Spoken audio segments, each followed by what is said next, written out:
Oi, pessoal! A nossa aula de hoje é sobre ponto de fusão e ponto de ebulição. Primeira coisa importante é que tanto o ponto de fusão quanto o ponto de ebulição são propriedades específicas da matéria.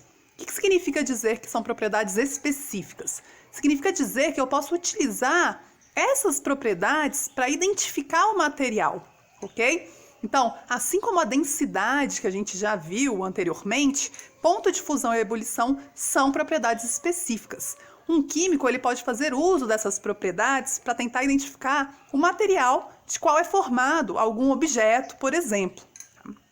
Então, vamos lá.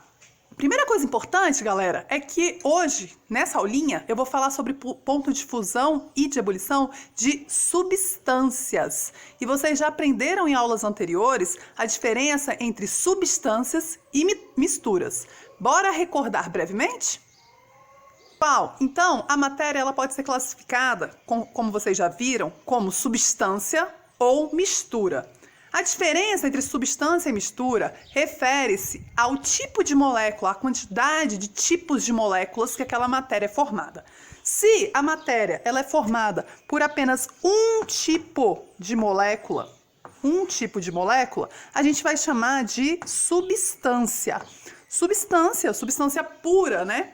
Por quê? Porque ela é composta por apenas um tipo de molécula, como é o caso da água. A água pura ela é formada apenas pela molécula de água, H2O, então é uma substância pura.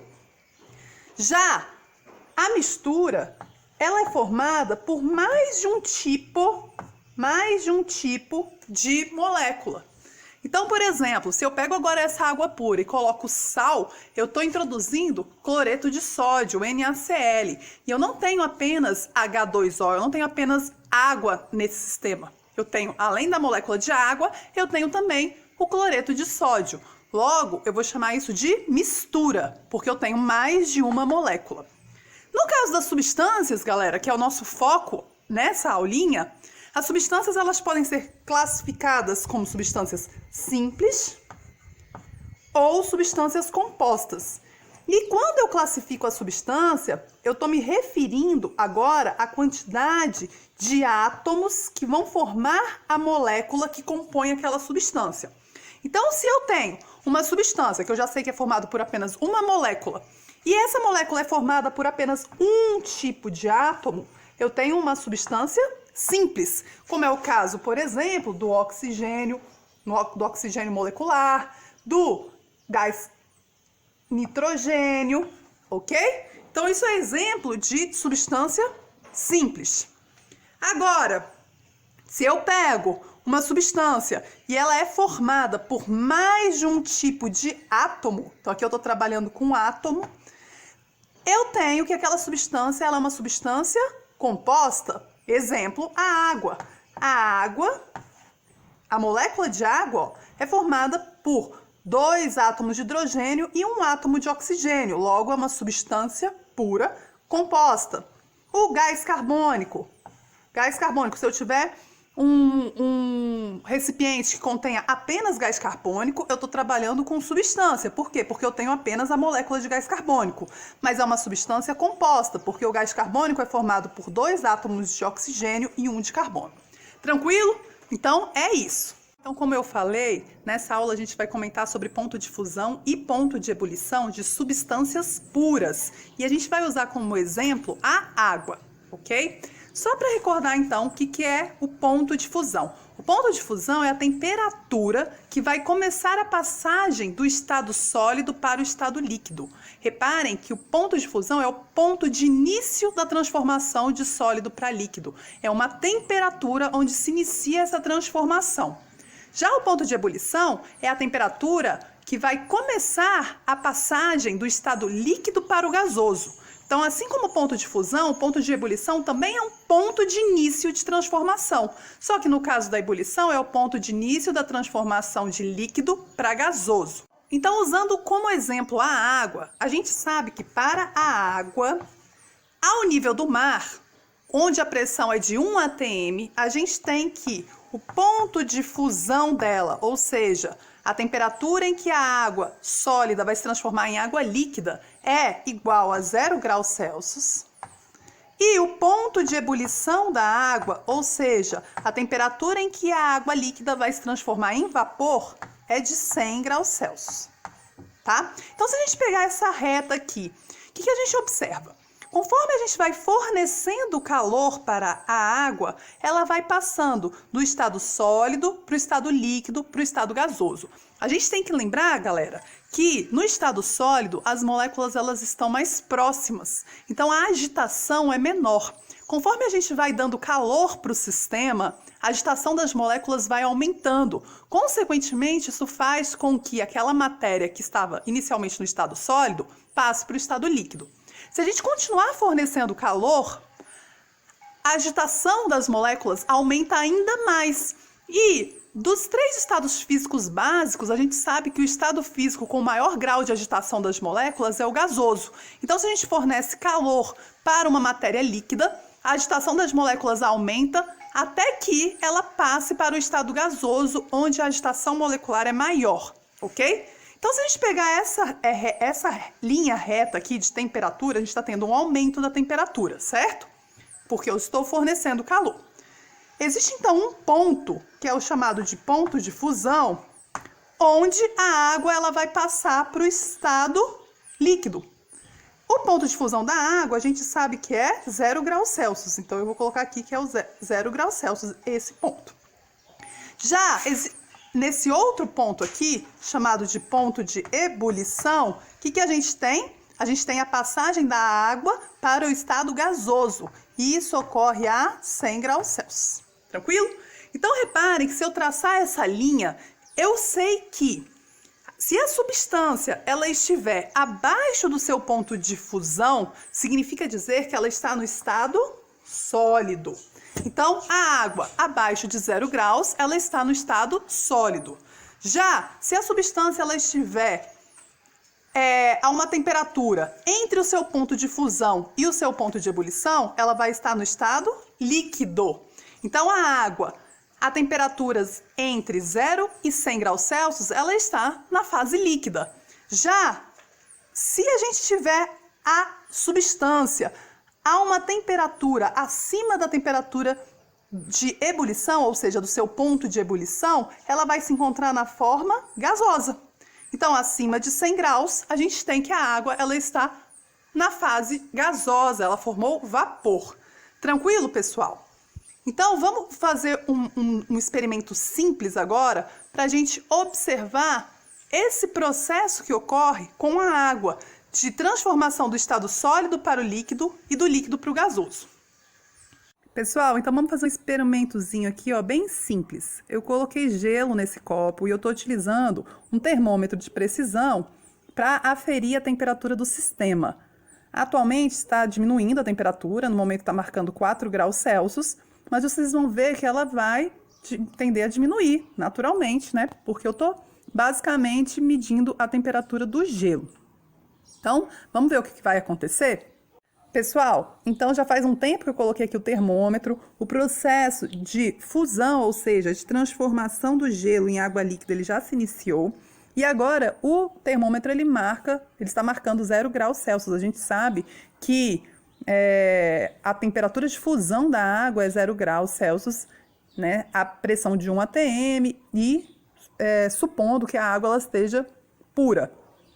Pessoal, então já passou mais um tempinho. Reparem que grande parte do gelo já derreteu, ou seja, já ocorreu a fusão da maior parte do gelo se transformou em água líquida.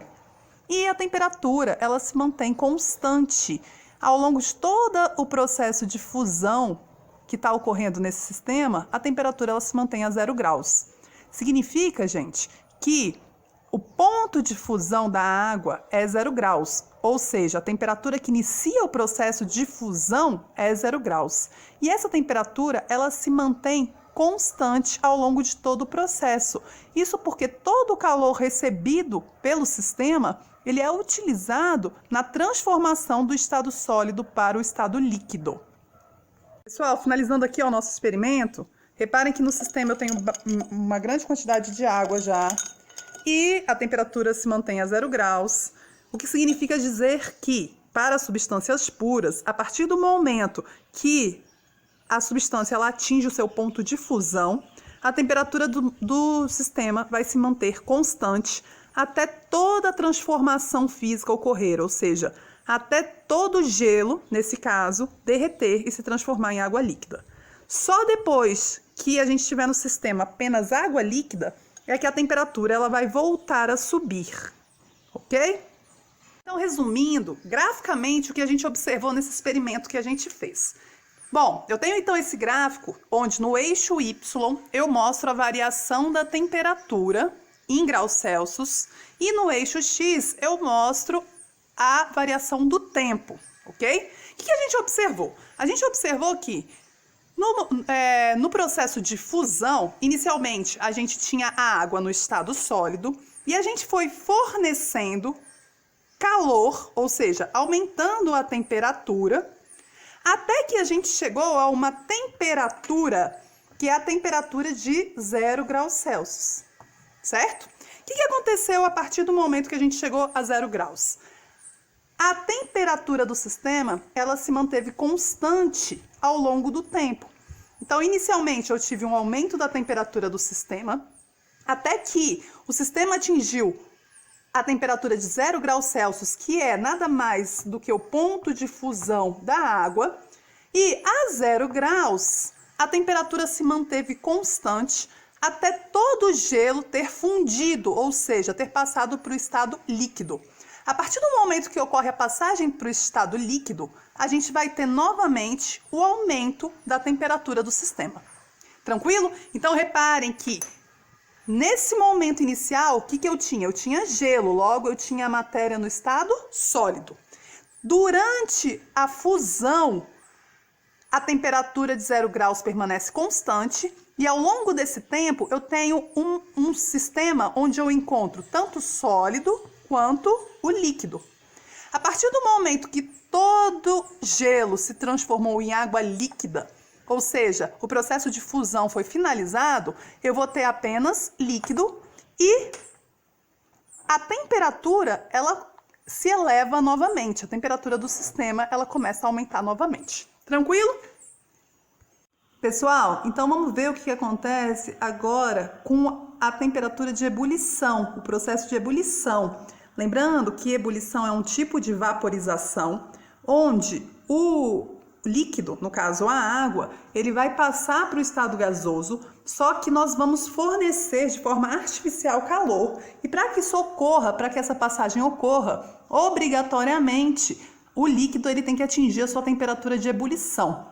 Então, olha só, aqui eu coloquei a água, o termômetro ele está marcando 35 graus atualmente, tá? 35 graus Celsius. E eu tô aquecendo, naturalmente essa temperatura vai subir e a gente vai ver o que vai acontecer. Galerinha, passou já um tempinho, a temperatura no momento está 74 graus Celsius. 75 está subindo. Pessoal, então a água ela já está fervendo, ela já entrou em ebulição e a temperatura que a gente observa é de 96 graus. Vocês devem estar se perguntando, mas a temperatura de ebulição, ela não é 100 graus? A temperatura de ebulição da água, ela é 100 graus se a gente estiver a nível do mar, pessoal. A gente não está a nível do mar. Aqui em Brasília, a pressão é menor. A gente está numa altitude maior, logo a pressão é menor. Então, a nossa temperatura de ebulição, ela também é menor. Quanto menor for a pressão, menor é a temperatura de ebulição. Eu tirei aqui só para mostrar, tá? Que tá 96. E o que eu quero deixar claro é que se eu mantiver esse termômetro aqui na água e até toda a água do sistema evaporar, a temperatura ela vai permanecer constante, ok? Vamos entender o que aconteceu nesse vídeo que mostra o processo de ebulição da água de forma gráfica. Então, o que a gente tem? Inicialmente, a gente tem a água na fase líquida e a gente foi fornecendo calor para a água, consequentemente, havendo um aumento da temperatura do sistema. Com o aumento da temperatura, molecularmente falando, a gente tem um aumento da movimentação das moléculas, do grau de agitação das moléculas. Isso faz com que, em um determinado momento, a água líquida ela passe para o estado gasoso. Esse processo ele vai ocorrer quando o sistema atingir o ponto de ebulição, que na pressão de 1 atm, ocorre a 100 graus Celsius. Tá? Então, vamos trabalhar aqui a nível do mar, ok? Embora a gente tenha visto que a pressão ela vai influenciar o ponto de ebulição. E a gente vai discutir isso um pouquinho mais para frente. Graficamente, vamos usar o exemplo a nível do mar, tá? Então, a partir do momento que o sistema ele atinge 100 graus Celsius, a água ela entra em ebulição e, ao longo de todo o processo, essa temperatura se mantém constante. Então, reparem que, a partir do momento que eu atinjo 100 graus Celsius, o meu sistema ele vai entrar em ebulição e eu vou ter agora líquido mais vapor d'água, ou seja, vou ter a substância tanto no estado líquido quanto no estado gasoso. Isso vai permanecer até que todo o processo de ebulição ocorra, toda a matéria tenha passado para o estado gasoso.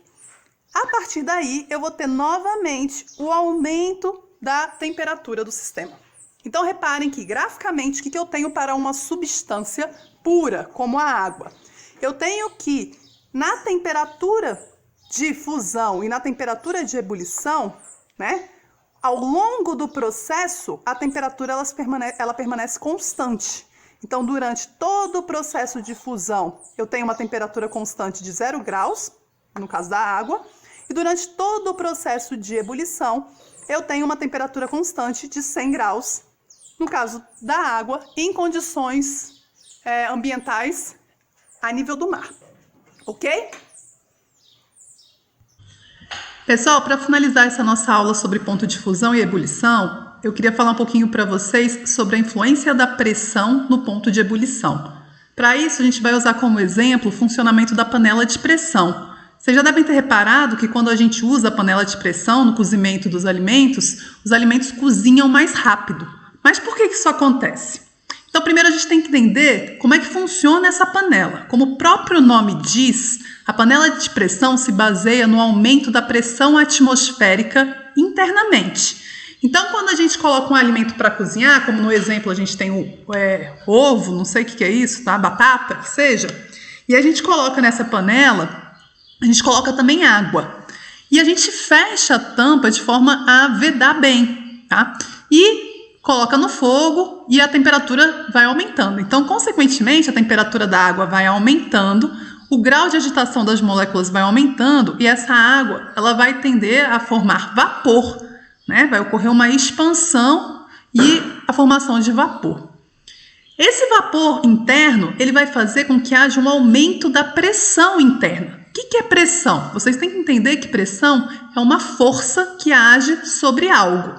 Nesse caso, a pressão do ar internamente ela está agindo sobre a superfície da panela. Então, quando a gente aquece a água e forma vapor, aumenta a pressão interna. Por quê? Porque o vapor não tem por onde sair. Então, ele começa a pressionar a parede da panela, ok? Então, a gente vai ter uma pressão interna maior quando comparada à pressão externa. Mas como isso vai afetar a ebulição da água? Galera, o que acontece é que quanto maior a pressão, maior é o ponto de ebulição. Por quê? Você tem que imaginar que a pressão, no caso a pressão atmosférica, ela está agindo sobre a água de forma a dificultar que as moléculas de água na fase líquida, elas passem para a fase gasosa. É uma força ali agindo que dificulta que essas moléculas elas se movimentem mais, se agitem mais, consequentemente dificulta a passagem da água do estado líquido para o estado gasoso. Então, se na panela de pressão internamente a gente tem uma pressão maior, consequentemente eu vou ter que fornecer mais calor para conseguir fazer com que a água em estado líquido ela passe para o estado gasoso, para ela ultrapassar essa barreira que é essa força que o ar está exercendo sobre ela, ok? Então, basicamente, se numa panela normal a gente tem que a temperatura de ebulição, né, o ponto de ebulição é 100 graus Celsius, na panela de pressão, como a gente tem um aumento da pressão interna e uma maior dificuldade de ocorrer a ebulição, eu necessito de mais calor para que a ebulição ocorra, consequentemente a ebulição ela vai ocorrer numa temperatura maior. A temperatura de ebulição dentro da panela de pressão é em torno de 120 graus. Se eu tenho uma maior temperatura internamente, isso vai favorecer o cozimento dos alimentos. Os alimentos vão cozinhar mais rápido, porque a temperatura interna é maior. Então, o que é importante? É importante vocês perceberem que quanto maior é a pressão, maior vai ser o ponto de ebulição. Pressão e ponto de ebulição são grandezas diretamente proporcionais, beleza? Uma outra coisa interessante, galera, é a gente perceber a influência da altitude no ponto de ebulição. Eu não sei se vocês sabem, mas o ponto de ebulição da água, quando a gente fala que é a 100 graus Celsius, a gente está se referindo ao ponto de ebulição a nível do mar, numa pressão atmosférica de 1 atm.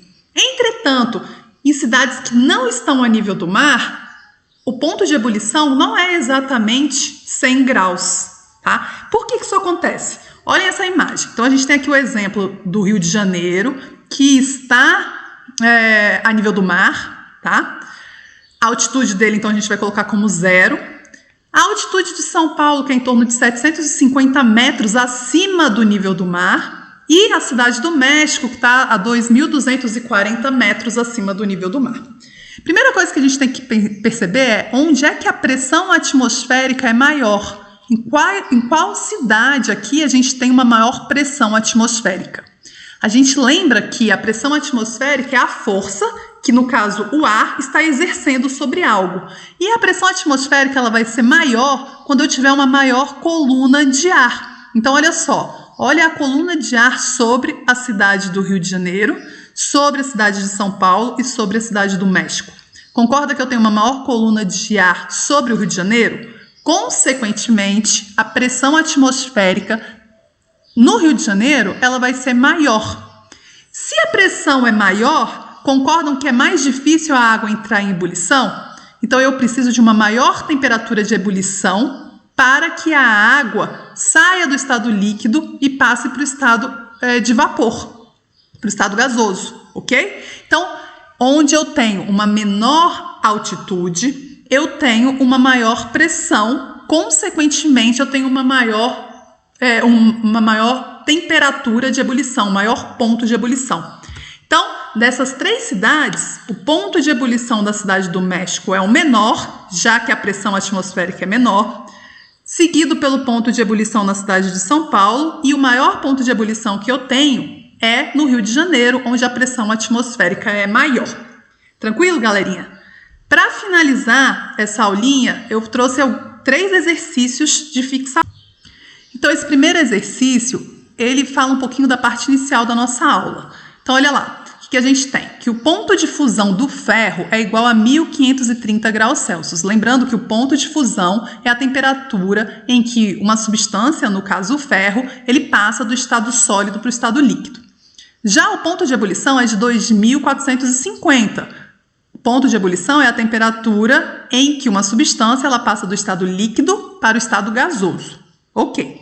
Baseado nisso, qual será o estado físico do ferro nas seguintes temperaturas? Então, ele quer saber o estado físico a 25 graus, 130 graus, 1.459, 2.235 e 3.002 graus Celsius.